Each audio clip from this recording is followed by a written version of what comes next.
kognitif itu artinya saya mencoba mengetahui keberadaan siswa saya dari segi non kognitif. Pada akhirnya saya temukan bahwa siswa yang rajin menjadi malas.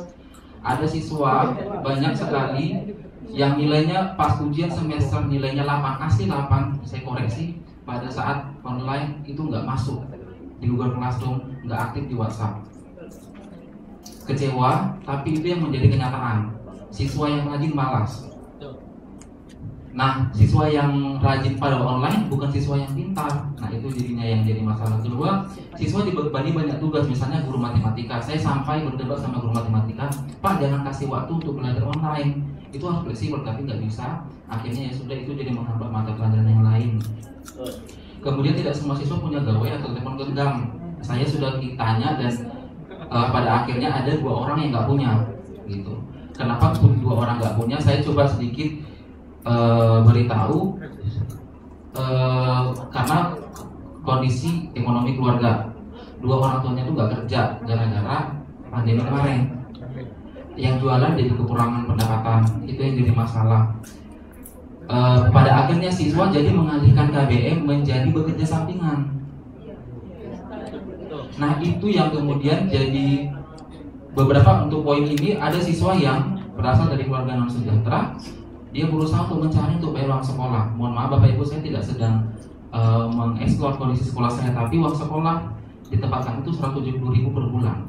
Tapi itu paling murah di Kota Medan menurut saya. Tapi itu pun belum mampu dibayar. Nah bagaimana mungkin saya harus mengajar sementara mereka mencari uang untuk bayar uang sekolah. Tetap ada dana bos, ada dana yayasan, tapi kan yang namanya perusahaan itu tetap harus bekerja sesuai dengan rules perusahaan, bukan? Nah kemudian literasi teknologi minim pada orang tua dan siswa ini yang saya temukan pada diagnosis awal non kognitif. Kemudian saya buat diagnosis awal kognitif. Ya artinya saya coba buat formatif dan pada akhirnya semua menurun drastis. Itu tadi yang saya bilang, kecewa dengan hasilnya. Rata-rata nilai formatif sebelumnya dengan yang setelahnya itu menurun drastis. Itulah hasil daripada kenapa saya membuat materi metode belajar merdeka belajar gitu ya. Nah, gimana caranya saya membuat itu? Saya fokus ke merdeka belajar, artinya guru bebas memberikan materi apa aja. Karena ini adalah pandemi, maka tidak berdasarkan silabus yang harus duduk silabus. Jadi saya kasih materi yang benar-benar ya pokoknya saja di kelas 10. Nah, metodenya itu 5M. Kalau Bapak Ibu tahu 5M itu yang pertama dia memanusiakan hubungan. Itu artinya apa? Saya belajar untuk tidak menuntut cepat dikumpul, tidak. Saya juga tidak menuntut untuk nilainya bagus. Saya hanya mengarahkan mereka supaya mereka belajar, memotivasi mereka untuk mau belajar. Nah, yang saya buat di dalam penjelasan saya ini adalah saya berusaha menggabungkan 5M itu. Tadi kan memanusiakan hubungan, kemudian memahami konsep, memilih tantangan, kemudian memberdayakan konteks. Satu lagi lupa Pak. Nanti ingetin.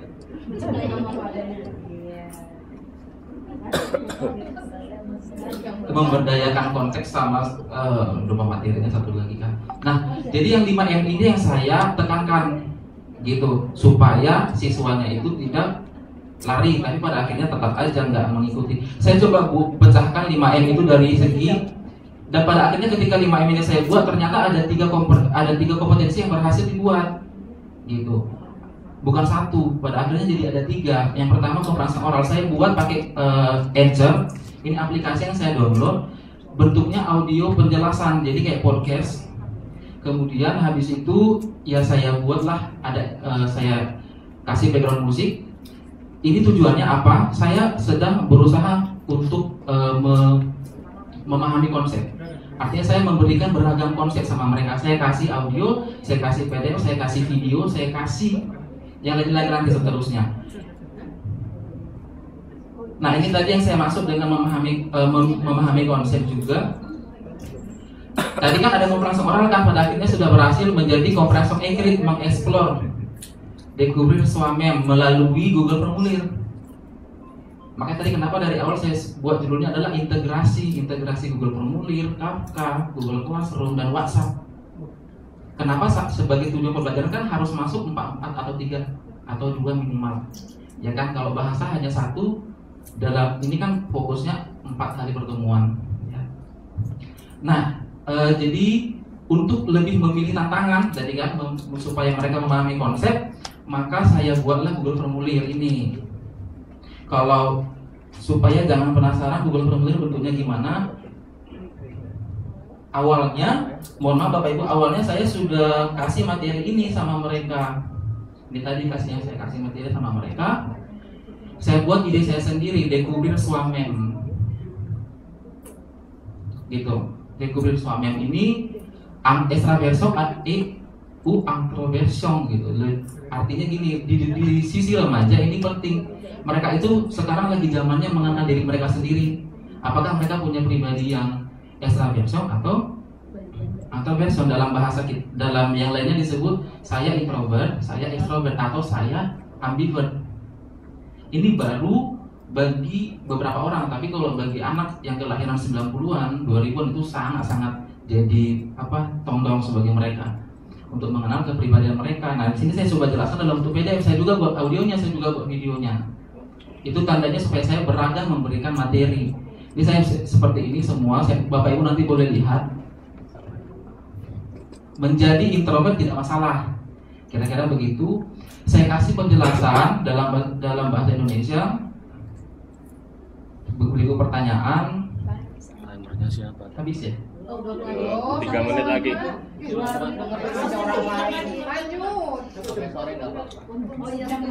3 menit. Ya. Nah, itu materi yang saya kasih tadi. Saya kasih juga langkah-langkah menulis bagaimana supaya siswa itu bisa membuat pribadi yang dia menuliskan bagaimana dia kira-kira gitu. Ini misalnya saya tambahin ya. Nah nih, ini contohnya. Bagaimana menuliskan? Saya kasih di situ.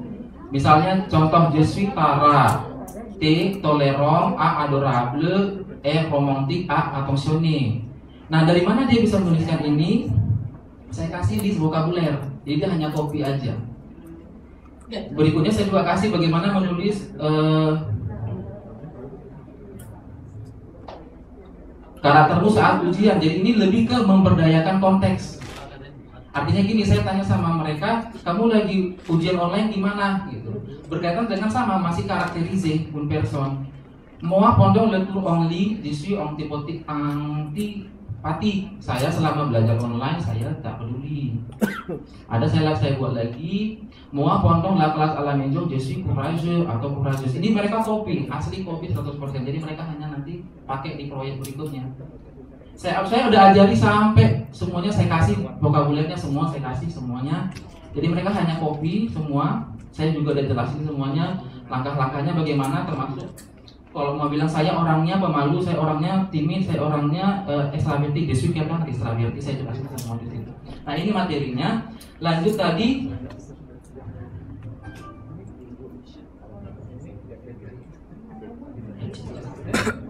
Nah, yang tadi ini kan saya kasih tadi Google Formulir.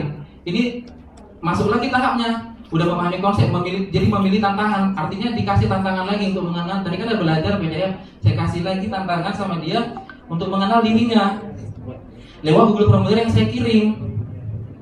Nah, supaya jangan penasaran, waktunya habis. Ya begitulah.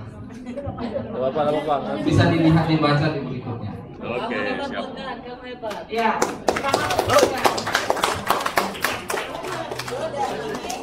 Sudah.